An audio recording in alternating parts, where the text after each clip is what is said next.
Bonjour à tous, bienvenue sur The Glove Driver, bienvenue sur le circuit Fête Bretagne à côté de Nantes en compagnie de la BMW M3 E92. Si vous êtes déjà abonné à la chaîne YouTube, ce que je vous invite à faire, vous aurez sûrement déjà entendu parler de cette voiture. C'est une M3 E92 que Brez Motorsport a acquis stock, complètement d'origine, et qu'on modifie petit à petit pour en faire le parfait outil piste-route, une voiture polyvalente mais efficace sur la piste quand il le faut. La dernière vidéo était consacrée à la pose des suspensions, des KW-V1 sur cette voiture, et depuis il y a encore eu quelques petites améliorations, notamment au niveau de la lame avant et aussi au niveau du freinage. Ce que je vous propose tout de suite, avant d'aller mettre la voiture sur la piste et de vous transmettre un peu les sensations qu'on a à bord de cette M3 qui est maintenant modifiée, c'est d'aller retrouver Maxime, le gérant de Brez Motorsport, au garage directement pour qu'on vous explique en détail les modifications qui ont été faites. Le but aujourd'hui, c'est de voir si pour un budget d'environ 4000 €, on peut réussir à transformer une M3 E92 pour en faire le parfait track tool occasionnel. C'est parti, on se retrouve chez Brez Motorsport. Retour en arrière chez Brez Motorsport où je me trouve avec Maxime. Bonjour Maxime. Bonjour. Après on va retourner sur le circuit directement, mais là on va parler rapidement des modifications qui ont été faites sur la M3 depuis la dernière vidéo. Donc la dernière vidéo, on avait installé les suspensions, les cales. Exactement. Donc voiture rabaissée, voiture plus rigide, voiture qui va moins subir les mouvements de caisse. C'était le problème principal qu'on avait soulevé sur... La voiture est lourde, donc les mouvements de caisse sont forcément très présents. Exactement. Avec des amortisseurs neufs et puis un petit peu upgradés, c'est beaucoup mieux. C'est ça, exactement. Donc après avoir posé des amortisseurs, la suite logique, c'est la géométrie. Exactement, un petit setup châssis. Comme on sait faire, on a essayé de faire un truc homogène, puisqu'elle n'est pas super agressive. Le but de cette voiture, on le rappelle, c'est de faire un truc un polyvalent, on le répète à chaque fois. Donc pas trop de carrossage, mais un peu plus, histoire que ce soit quand même plus agressif sur piste. Ouais. Pas trop pour que sur la route ce soit conduisible. Et puis voilà, un parallélisme qui va bien et combiné aux amortisseurs dont tu as parlé à l'instant, ça va être très bien. Ouais. Alors, est-ce que tu peux expliquer rapidement le système avec lequel tu fais la géométrie? Parce que je me rappelle qu'une fois je l'avais montré et les gens avaient trouvé ça très archaïque et étaient un peu étonnés. Alors voilà, est-ce que tu peux expliquer? Ici vous avez une ficelle, c'est vrai que c'est vraiment un outil assez simple. Ouais. Et en fait on vient mesurer l'écart devant et derrière la roue, donc en millimètres. Et c'est ça qui fait notre réglage de parallélisme avant, derrière on fait la même chose. Et pour le carrossage on vient poser un outil qui est différent avec une jauge digitale qui nous donne le degré d'inclinaison de la roue. Ok, génial. Il y a un truc très brillant qui démarre, je sais pas ce que c'est. Donc ça c'est pour le parallélisme, donc ça va être idéal, et d'ailleurs c'est super important parfois de refaire de temps en temps ces parallélismes, surtout après des journées piste ou après des journées drift. On le fait tout le temps, c'est quelque chose, la voiture d'ailleurs on s'en rend compte énormément avec la voiture de course qui est la GT3 Cup, elle est tout le temps en train de faire du setup châssis, on vérifie tout entre les courses, après les courses, et là on va dire que c'est un peu moins récurrent parce qu'on est moins exigeant avec la voiture puisque les pneus sont moins de grippe, mais c'est très important et ça permet aussi de faire évoluer. On fait évoluer les setups châssis en même temps que les clients évoluent, que la voiture évolue, et donc ça c'est super important, c'est même très intéressant. Ouais, donc voilà, donc pensez à le faire en tout cas avant d'aller sur piste. On va s'attaquer ici, ensuite on va parler d'une petite chose assez importante, c'est pareil, ça fait partie des choses que moi j'avais trouvées au volant de la voiture, c'est que les freins manquaient un peu, alors pas de mordant, mais surtout d'endurance, parce que la voiture est lourde, je le répète, c'est un fait. Donc à la base on voulait mettre un kit gros frein qui arrivera en fait un peu plus tard, malheureusement on l'aura pas avant le Castellet. Alors c'est dommage puisque la voiture évolue moins vite que ce qu'on veut, mais ce qui est bien c'est que dans l'idée de ces vidéos, on montre ce qu'on peut faire sur une M3 92 et ce que chaque petite étape va apporter. Exactement. Donc on aurait mis des gros freins, tout de suite on aurait solutionné le problème de manière assez radicale et définitive. Là on repousse, je pense par expérience, le problème, mais quand même on repousse aussi le budget kit gros frein qui est quand même assez important.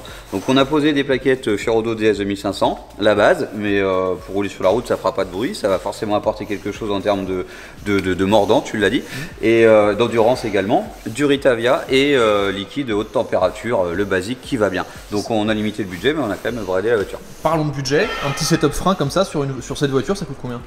Si on compte, je vais dire une bêtise, j'ai pas fait de calcul, mais le jeu de plaquettes il est aux alentours de 150-200 €, le liquide de frein c'est très peu cher, plus la main d'œuvre. Bon voilà, on est globalement bien en dessous de 500 € et déjà la voiture va beaucoup mieux freiner. Ok, ça c'est un super truc. Et dernière chose, juste après on va sur la piste, on va pouvoir parler de cette magnifique lame à l'avant. Alors là faut le dire, on va descendre la voiture, de toute façon vous allez la voir sur la piste après. Là, ça a de la gueule. Donc, c'est une lame en plastique, pas en carbone. Alors, c'est de la fibre de verre, donc c'est pour ça qu'elle n'a pas l'aspect. Enfin, c'est vrai que ça ressemble à du plastique, mais c'est de la fibre de verre. Il y a un modèle aussi en carbone, mais bon, on sait qu'une lame, c'est pas définitif, hein, c'est assez bas et près du sol. Donc, c'est très bien en fibre de verre.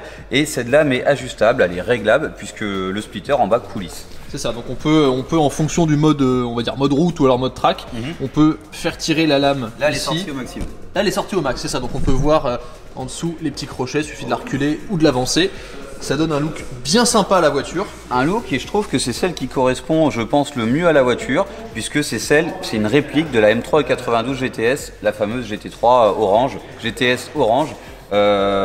Qui est la vraie voiture de sport ultime de cette génération d'M3. Je mets une photo, donc la GTS c'est la version M3 92 complètement vidée avec des baquets, un arceau, DKW Club Sport et surtout un moteur stroker, c'est un moteur réalisé.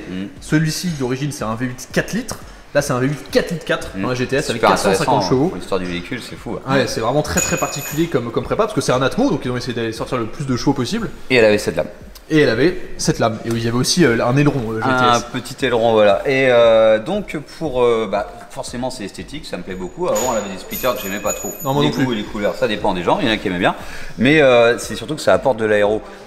Si vous cherchez un petit peu les specs de la M3 92 GTS, ça a apporté un certain nombre de kilos d'appui et c'est super important. Donc, ça, c'est le petit upgrade du jour. Juste pour faire le récap, donc maintenant, on a la lame, on a tout le petit système de freinage qu'on vous a expliqué, on a les suspensions, donc KW-V1. Voilà, c'est ce qu'on avait fait avant, KW-V1. C'est ça. On avait apporté des petites cales, puisque si on doit revenir sur le setup châssis, maintenant, si vous le voyez, la roue, vous pouvez constater qu'elle est beaucoup plus proche de l'aile, en fait, que ce soit devant et derrière. Donc, et la hauteur de caisse. Alors, c'est marrant, puisque vous nous faites assez souvent la remarque, les voitures sont assez basses derrière et assez hautes devant. C'est une impression. Je lutte un petit peu contre ça parce que, bon, voilà, c'est un petit peu technique, mais si vous mesurez, puisque dans le setup châssis, quelque chose qui est très important, c'est la hauteur de caisse de la voiture. Donc ici, vous voyez un espace qui est plus important à l'avant qu'à l'arrière, puisque là, on mange quasiment c'est vrai le qu'à l'arrière, pneu. on est dedans. Mais si on mesure la hauteur de caisse au tampon, ou peu importe, la vraie hauteur de caisse de la voiture est toujours plongeante, un petit peu comme d'origine. Donc si on voulait respecter une hauteur d'aile plus esthétique, mais ça c'est comme les lames, comme les jantes, c'est une question de goût, et ben on dégraderait un petit peu le comportement de la voiture puisqu'on aurait l'arrière qui se porterait trop haut.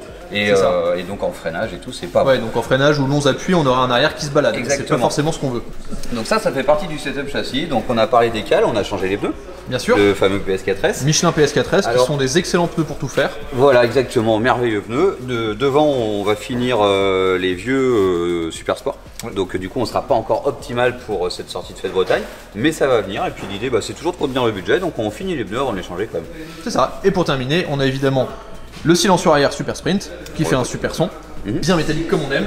Et au niveau de l'admission, on a le filtre à air BMC qui est là, donc qui apporte un peu plus de... Enfin, une petite aide respiratoire au moteur, on va dire. Voilà, exactement. Donc ça vous donne un petit peu l'état des lieux de ce projet en ce moment. Ça continue, on a encore des idées. À chaque fois, on vous montre un petit peu sur la piste ce que ça donne. Et c'est vachement rigolo puisque l'M3 92, on a beaucoup en clientèle. Je pense qu'il y en a beaucoup en France et ailleurs. Et c'est une très bonne voiture, donc ça avance. Voilà. Donc maintenant, ce que je vous propose, c'est qu'on se retrouve immédiatement sur la piste pour aller tester tout ça. C'est parti.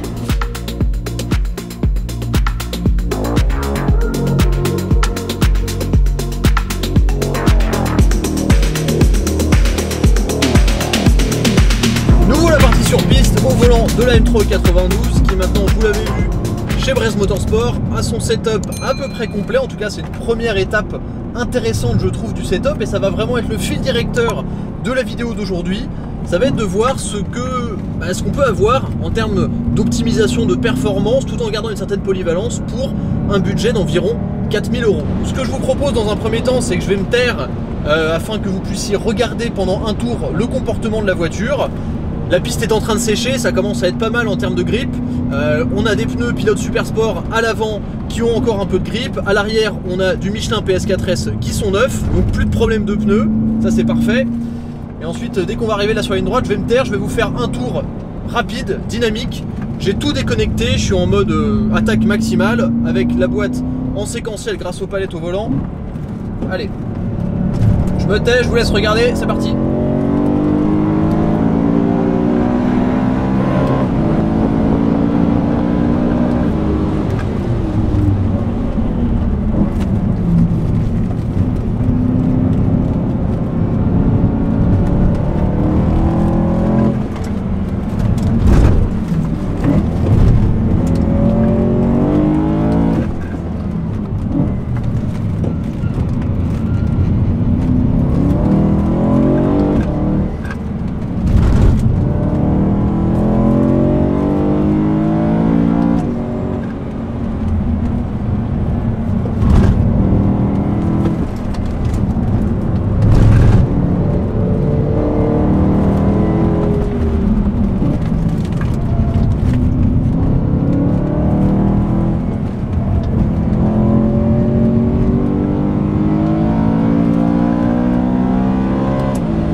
sais pas si vous pouvez le voir, mais là il y a du rythme.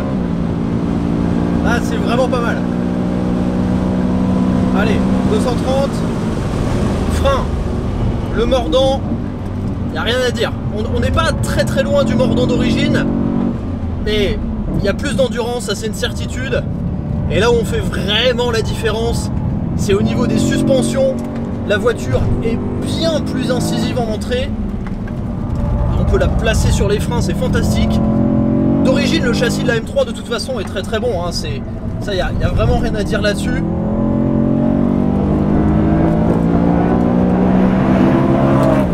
Le moteur, fantastique. Grosse attaque de frein. La voiture bouge un petit peu de l'arrière, mais ça reste quand même bien stable.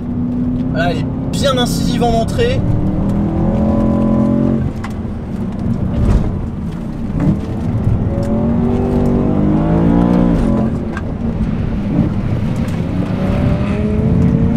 Il faut être patient sur la remise de gaz parce qu'il y a beaucoup de couple sur l'arrière.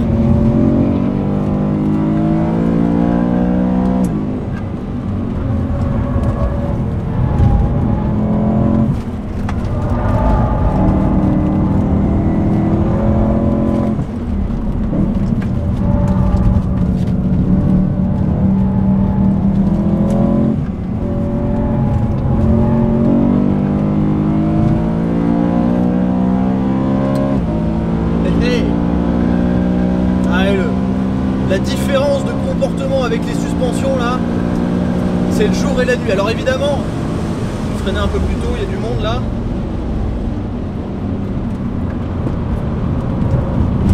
La voiture en fait est beaucoup plus stable et surtout, alors évidemment je pense que le fait que les suspensions d'origine avaient 150 000 km, ça jouait forcément. En plus la dernière fois j'avais plus de pneus. Mais vous voyez, c'est vraiment dans cette phase d'inscription là, le train avant il est vissé au sol. Alors jusqu'à la corde, généralement, il n'y a vraiment pas de problème d'inscription, sauf peut-être dans le serré où voilà, on va ressentir un peu plus le poids de la voiture. Tiens, on va aller chercher un peu la GT3 là. Bon, il n'y a aucun moyen que je la rattrape. Mais vous voyez, là on sent, quand ça se resserre un petit peu plus, le poids du train avant. On a quand même un gros V8 hein, sur l'arrière, il faut pas l'oublier.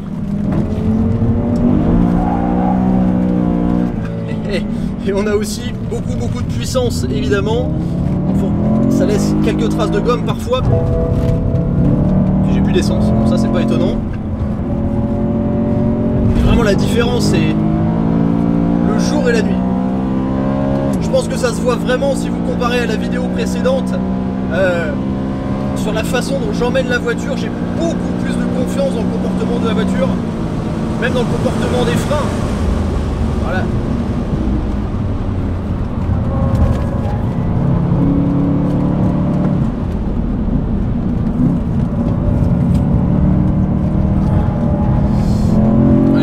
Quand même un compromis qui est très sympa et l'avantage avec ce setup de suspension c'est que la voiture reste complètement utilisable sur route.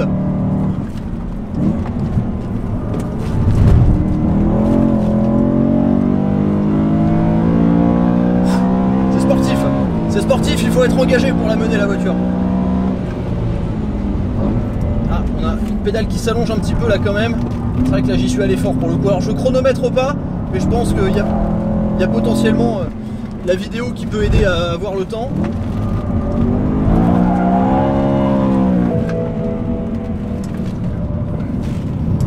Dans cette partie là il faut être doux sur l'accélérateur, surtout que les pneus à l'arrière c'est du PS4S, donc du pneu de route. Ça encaisse pas super bien la grosse chaleur comme ça. Donc ils prennent pas mal en pression. Ça transforme vraiment la bagnole. Je suis sûr que ça se voit dans la manière avec laquelle je conduis la voiture. C'est bien plus engagé que la dernière fois parce que j'ai plus confiance. Et effectivement, là, je trouve ça dommage de ne pas avoir timé les premiers tours lorsque la voiture était stock. J'aurais bien aimé le faire, effectivement. Mais là au moins, ça marche, quoi. Ah, je trouve ça vraiment super bien. Conclusion, est-ce qu'un budget de 4 000 € peut vous permettre de transformer votre BMW M3 E92? La réponse est oui. On a des suspensions qui amènent beaucoup plus de rigidité à la voiture, plus de stabilité, du carrossage qui amène plus de stabilité en entrée, la voiture est beaucoup plus incisive. Je parle fort, il y a des voitures qui passent. Au niveau du freinage, on sent aussi une grande différence. La voiture se fatigue moins, on a un mordant qui est similaire à celui d'origine, qui est d'ailleurs assez bon, mais c'est vraiment au niveau de l'endurance qu'on voit la différence. Au niveau esthétique, bien sûr, la voiture est rabaissée, les cales, la lame, ça amène quand même un gros plus esthétiquement, la voiture est beaucoup plus méchante. Dans l'ensemble, une voiture qui reste toujours aussi polyvalente d'ailleurs, même si on a perdu le système des suspensions adaptatives, ça reste parfaitement polyvalent, c'est efficace sur la piste. Les seuls bémols qu'on va pouvoir retrouver pour l'instant, ce sont les pneus, puisque la voiture est équipée à l'arrière en Michelin PS4S et à l'avant en Michelin Pilote Super Sport, donc on n'a pas le même setup, mais c'est pas très grave. Ce qu'on voit pour le coup, c'est que ce sont des pneus qui sont faits pour la route, donc ils chauffent assez rapidement et au bout de 4 tours, la voiture, voilà, on commence à perdre assez rapidement le train arrière, mais elle est tellement équilibrée maintenant, il y a tellement moins de mouvements de caisse que c'est super rattrapable. C'est vraiment très drôle, on peut à la fois faire de la performance et la voiture est encore plus prévisible lorsqu'on veut faire de la glisse et la mettre en travers. C'est une voiture qui est littéralement faite pour ça, le moteur est toujours aussi extraordinaire. Bref, je pense qu'on a répondu à la question. Pour 4 000 €, on peut effectivement transformer sa BMW M3. Donc si jamais vous aussi vous voulez le faire, vous savez où vous rendre, Brest Motorsport à Péole. Et je le sais, je le répète, malheureusement on n'a pas pu chronométrer les tours aujourd'hui et surtout comparer les chronomètres avec voilà, notre dernière sortie piste quand la voiture était stock. La dernière fois on n'avait plus de pneus, on avait les suspensions d'origine qui avaient 150 000 km. Donc voilà. Là c'est plus vraiment basé sur le ressenti, mais je pense qu'à l'image, vous l'aurez vu, la voiture est beaucoup plus incisive, sans pour autant être compromettante au niveau du comportement. Merci d'avoir regardé la vidéo, il y a la GT3 juste ici de Maxime. Je vous dis à très vite sur The Globe Driver, pensez à vous abonner et à me suivre sur Instagram pour suivre la suite des modifications sur cette voiture. Ciao!